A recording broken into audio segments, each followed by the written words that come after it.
in this video, we're going to be talking about how to fix Amazon household sharing problem. So let's get straight into the video, shall we? So to fix Amazon household sharing problem, you must enable payment sharing for both adult accounts. Simply go ahead and open your Amazon application.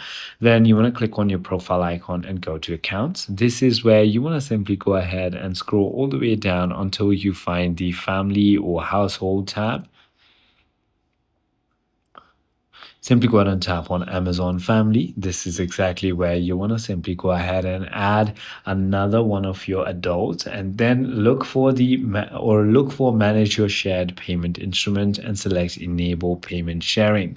It is as simple as that. You can simply click on sharing and you can simply go ahead and enable all of it as well right over here.